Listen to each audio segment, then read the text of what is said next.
పరిస్థితికి సంబంధించి మా కరెస్పాండెంట్ కుమార్ అందిస్తారు. కుమార్, ప్రస్తుతం అక్కడ సిచ్యువేషన్ ఎలా ఉంది? ట్రాఫిక్ ఎంత మేర జామ్ అయింది? పూర్తి డీటెయిల్స్ ఏంటి? హైదరాబాద్ నగరంలోని ఒక్కసారిగా వాతావరణం మారిందనే చెప్పొచ్చు. ముఖ్యంగా అంటే కొంతసేపటి నుంచి అరగంట నుంచి కూడా హైదరాబాద్ ప్రాంతంలో విపరీతమైన వర్షం అయితే కురుస్తుంది. ముఖ్యంగా ఇప్పటికే ఇటు తెలంగాణని నైరుతి ఋతుపవనాలు తాకిన నేపథ్యంలోని ముఖ్యంగా వాతావరణ శాఖ కూడా ముందుగానే హెచ్చరించింది. రానున్న 2 రోజుల్లోనే భారీ వర్షాలు కురుస్తాయంటూ కూడా ఇప్పటికే వాతావరణ శాఖ హెచ్చరించింది. అయితే ప్రస్తుతం మనం పంజాగుట్టలో అయితే ఉన్నాం. పంజాగుట్టలో ముఖ్యంగా ఏదైతే ఇటు ట్రాఫిక్ జామ్ కూడా భారీ ఎత్తున ఏర్పడిందని చెప్పొచ్చు. ఎందుకంటే ఆఫీస్ నుంచి ఇంట్లోకి వెళ్ళే సమయంలోనూ ఒక్కసారిగా వాతావరణం మారింది. అయితే ముఖ్యంగా ఇటు వర్షం కూడా ఎక్కువ పడుతున్న నేపథ్యంలోనే ఇటు ట్రాఫిక్ జామ్స్ కూడా ఏర్పడింది. ముఖ్యంగా రోడ్లపై కూడా ఇప్పటికే వాటర్ కూడా ఏదైతే చేరిన పరిస్థితి అవుతుందో, అయితే ముందుగానే ఇటు జిహెచ్ఎంసీ అధికారులు అలాగే హైడ్రా అధికారులు కూడా ముందస్తు చర్యల కింద ఏదైతే ముఖ్యంగా ఈ వాటర్ లాగింగ్ పాయింట్స్ను కూడా గుర్తించారు. అయితే రోడ్డుపై వాటర్ నిలవకుండా ఉండేందుకు కూడా ప్రస్తుతం ఏదైతే అధికారులు కూడా ముఖ్యంగా ముందస్తు చర్యల కింద ఏదైతే ఇటు లాగింగ్ పాయింట్స్ కూడా గుర్తించారు. ఈ లాగింగ్ పాయింట్స్కి సంబంధించి వాటర్ రోడ్లపై నిలవకుండా ఉండేందుకు కూడా ఏదైతే ఈ లాగింగ్ పాయింట్స్ ఇప్పటికీ అప్రమత్తమయ్యారు. అయితే మరొక పక్క ఏదైతే అధికారులు కూడా ఇప్పటికి అప్రమత్తమయ్యారు. ముఖ్యంగా ప్రజలకు కూడా ఏదైతే అత్యవసర పరిస్థితులు తప్ప మిగతా సమయంలో బయటకు రావద్దంటూ కూడా చెప్తున్న పరిస్థితి ఉంది. ఎందుకంటే ముఖ్యంగా వాతావరణం కూడా ఒక్కసారిగా మారింది కాబట్టి ఇటు భారీ ఎత్తున వర్షం కూడా పడుతుంది. అయితే హైదరాబాద్ నగరాన్ని ఈరోజు సాయంత్రం ముఖ్యంగా భారీ వర్షం కూడా ముంతెచ్చే పరిస్థితి అవుతుంది. అయితే ఉదయం నుంచి మేఘావృతమైన వాతావరణం కనిపించగా మధ్యాహ్నం తర్వాత అంటే నగరంలో పలు ప్రాంతాల్లో ఒక్కసారిగా వర్షం కురుస్తుంది. అయితే బంజారాహిల్స్, జూబ్లీహిల్స్,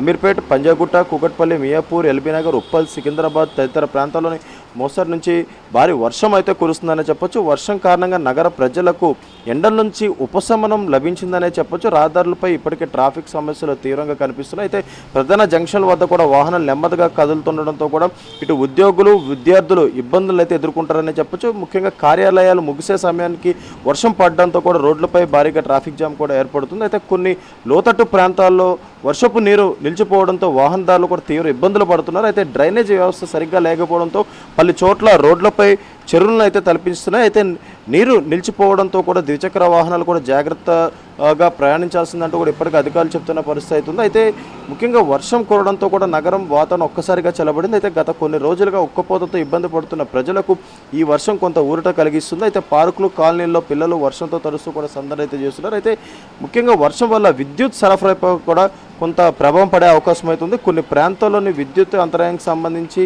ముఖ్యంగా ఏర్పాట్లు కొంత ఏర్పడినట్లు కూడా ప్రస్తుతం తెలుస్తుంది. అయితే అధికారులు అప్రమత్తమైన సమస్యలను కూడా పరిష్కరించే పనిలో కూడా ఉంటారు. అయితే ముఖ్యంగా వాతావరణ శాఖ రానున్న 24 గంటల్లోనే హైదరాబాద్తో పాటు తెలంగాణలోని పలు జిల్లాల్లో ఉరుములు, మెరుపులతో కూడిన వర్షాలు కురిసే అవకాశం ఉందని తెలిపింది. ప్రజలు అవసరమైతే మాత్రమే బయటకు రావాలని అలాగే చెట్ల కింద కూడా నిలబడవద్దంటూ కూడా ఇప్పటికే చెప్తున్న పరిస్థితి అవుతుంది. ముఖ్యంగా వర్షం సమయంలోని నీటితో నిండిన రోడ్లపై వేగంగా ప్రయాణించవద్దంటూ కూడా ఇప్పటికే ట్రాఫిక్ పోలీసులు కూడా హెచ్చరిస్తున్న పరిస్థితి ఉంది.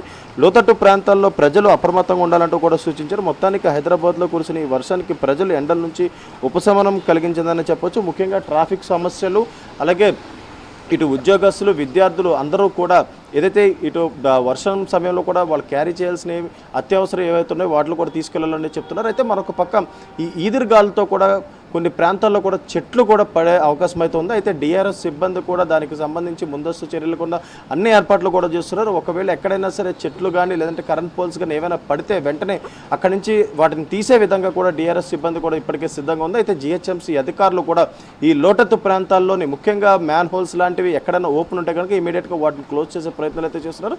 ఎందుకంటే గతంలో మనం చూసాము చాలామంది ఈ వర్షాకాలంలోని ముఖ్యంగా చాలామంది పిల్లలు అలాగే కొంతమంది పెద్దలు కూడా ఏదైతే ఆ మ్యాన్ హోల్స్ ఓపెన్ ఉండడంతో కూడా దాంట్లో పడి చనిపోయిన ఘటనలు కూడా మనం చాలానే చూసాం. అయితే మరొకసారి అలాంటి సంఘటనలు రిపీట్ అవ్వకుండా ఉండేందుకు అధికారులు కూడా ముందస్తు చర్యలు కూడా తీసుకుంటారు. ముఖ్యంగా లోతట్టు ప్రాంతాల్లో కూడా వర్షపు నీరు నిల్వ ఉండకుండా మోటార్స్ ద్వారా దాన్ని బయటికి పంపించే ప్రయత్నం అయితే చేస్తున్నారు. అయితే ముఖ్యంగా ట్రాఫిక్ సమస్య కూడా ఈ వర్షాకాలంలో చాలా ఎక్కువ ఉంటుంది. ముఖ్యంగా ప్రజలు కూడా దానికి తగ్గట్టు ఏదైతే ఆ రూట్స్ మ్యాప్స్ కూడా చూసుకోవాల్సిన అవసరం అవుతుంది. అయితే ముఖ్యంగా రోడ్లపై చాలా మటుకు పనులు కూడా కొనసాగుతున్నాయి. దానికి సంబంధించిన డైవర్షన్స్ కూడా ఉన్నాయి.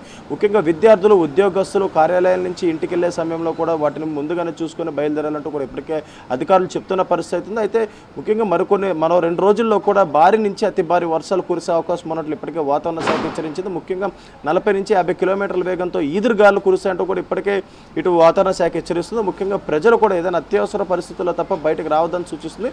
ప్రస్తుతం ఈ కొద్దిసేపటి నుంచి మాత్రం వర్షం మాత్రం ఎక్కువ పడుతుందనే చెప్పొచ్చు. ముఖ్యంగా రోడ్లపై ఇప్పటికే ట్రాఫిక్ జామ్లు ఏర్పడుతున్నాయి. ముఖ్యంగా రోడ్డుపై నీరు చేరడంతో కూడా ఇటు ట్రాఫిక్ ఇబ్బందులు తలెత్తుతున్నాయి. అలాగే మరొక పక్క ట్రాఫిక్ క్లియరెన్స్ కూడా ఇప్పటికే ట్రాఫిక్ పోలీసులు కూడా ప్రయత్నిస్తున్న పరిస్థితి ఉందని చెప్పొచ్చు సింధు. ఎస్ కుమార్, ఇప్పుడు మీరు అన్నట్టుగా ప్రతిసారి వర్షం పడగానే మ్యాన్ హోల్స్ గురించి ఎక్కువగా మాట్లాడుకుంటూ ఉంటాం. ప్రతిసారి ఎంత జాగ్రత్తలు తీసుకున్నా కూడా ఏదో ఒక ఘటన వెలుగు చూస్తూనే ఉంటుంది. మరి ఈసారి ఏదైనా ప్రత్యేక చర్యలు తీసుకున్నట్టు కనిపిస్తోందా? ముఖ్యంగా వర్షాకాలం అంటే ఇటు లోతట్టు ప్రాంతాల్లోని లేదంటే బస్తీల్లోని ముఖ్యంగా ఈ మ్యాన్ హోల్ సమస్య అనేది చాలా ఎక్కువగా ఉంటుంది. ప్రతిసారి కూడా ఈ మ్యాన్ హోల్కి సంబంధించి అధికారులు చర్యలు తీసుకున్నా సరే ఏదో ఒక చోట మాత్రం ఖచ్చితంగా ప్రమాదాలు జరుగుతూనే ఉన్నాయి.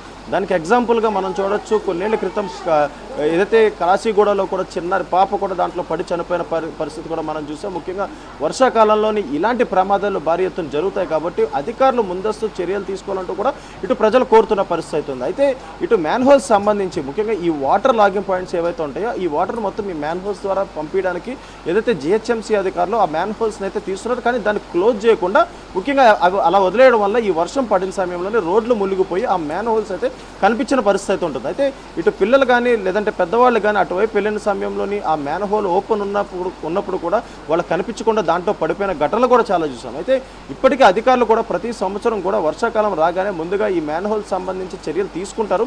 కానీ ఎక్కడో చోట ఇటు బస్తీల్లోని అధికారులకు తెలియకుండా అక్కడ ఉన్న కొంతమంది ప్రజలు వాటర్ పంపించేందుకు ఆ మ్యాన్ హోల్స్ని కూడా తీసి పక్కన పెడుతున్నారు.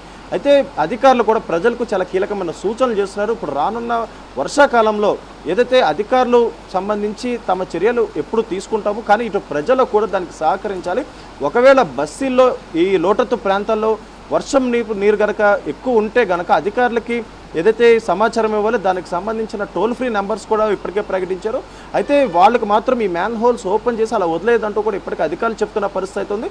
అయితే ఈసారి వర్షాకాలం సంబంధించి అధికారులు ఇప్పటికే సమీక్ష నిర్వహించడం జరిగింది. ముఖ్యంగా ఇటు హైడ్రా డిఆర్ఎస్ సిబ్బందితో పాటు జిహెచ్ఎంసీ అధికారులు కూడా ఇప్పటికే సమావేశం కూడా ఏర్పాటు చేసుకున్నారు. అయితే ముఖ్యంగా ఇప్పుడు రానున్న వర్షాకాలంలోనే ఎటువంటి జాగ్రత్త తీసుకోవాలి, ముఖ్యంగా ప్రజలకు ఎటువంటి ఇబ్బందులు కలగకుండా ముందస్తు చర్యలు తీసుకోవాలనే దానిపై ఇప్పటికే పర్యవేక్షించారు. అయితే మరొక పక్క ఇటు కరెంటుకి సంబంధించి కూడా విద్యుత్ శాఖ కూడా ఎప్పటికప్పుడు అప్రమత్తంగా ఉండాలంటూ కూడా ఇప్పటికే ప్రభుత్వం చెప్తున్న పరిస్థితి ఉంది. ఎందుకంటే ముఖ్యంగా విద్యుత్ సంబంధించి వర్షాకాలం సమయంలోనే ఈ వైర్లు తెగి అంటే ఈదురుగాలు ఎక్కువ ఉంటాయి కాబట్టి ఈ వైర్లు తెగి నేల మీద అయితే పడుతుంటాయి. కానీ నేల మీద వర్షపు నీరు ఉన్న నేపథ్యంలోని ఆ కరెంట్ సప్లై కూడా రోడ్డు మీదకి అయితే వస్తుంది. ఆ కరెంట్ సప్లై రోడ్డు మీదకి రావడం వల్ల ప్రమాదాలు కూడా భారీ ఎత్తున జరుగుతాయి. ముఖ్యంగా ట్రాన్స్ఫార్మర్లు కూడా షార్ట్ సర్క్యూట్ జరుగుతూనే ఉంటుంది. అయితే దీనికి సంబంధించి విద్యుత్ శాఖ కూడా ముందుగానే అప్రమత్తం అయి ఉండాలి. ఎప్పటికప్పుడు emergency help line numbers announce చేసి దానికి సంబంధించి ఏదైనా ఇంపార్టెంట్ అంటే అర్ధరాత్రి సమయంలో ఏదైనా వర్షాలు పడినప్పుడు ఏదైనా ప్రమాదం జరిగితే ఇమీడియట్గా దాన్ని రిసాల్వ్ చేసే విధంగా అధికారులు ఉండాలంటూ కూడా ఇప్పటికే అధికారులు చెప్తున్న పరిస్థితి ఉంది. అయితే ముఖ్యంగా ఇప్పుడు రానున్న వర్షాకాలంలో ప్రజలతో పాటు అధికారులు కూడా ఎప్పటికప్పుడు అప్రమత్తంగా ఉంటారు. ముఖ్యంగా ప్రజలు కూడా ఏదైతే అధికారులకు సహకరించి ఈ మ్యాన్ హోల్స్ లాంటివి ఎక్కడ ఓపెన్ చేయొద్దంటూ చెప్తున్నారు. అయితే ఇప్పటికే ఇటు హైడ్రా కూడా అంటే డిఆర్ఎస్ సిబ్బంది కూడా 1000 లాగింగ్ పాయింట్లు కూడా ఇప్పటికే గుర్తించింది. వాటర్కి సంబంధించి రోడ్డుపై నీళ్లు నిలవకుండా ఉండేందుకు వెంటనే ఆ వాటర్ లాగింగ్స్ వాటర్ కూడా తీసే ప్రయత్నాలు అయితే చేశారు. ముఖ్యంగా ప్రజలు మాత్రం ఈ వర్షాకాలంలో మాత్రం అప్రమత్తంగా ఉండాలి. ఏదైనా ఎమర్జెన్సీ తప్ప వేరే టైంలో బయటకు రావద్దంటూ కూడా ఇప్పటికే అధికారులు చెప్తున్న పరిస్థితి ఉంది చెప్పచ్చు.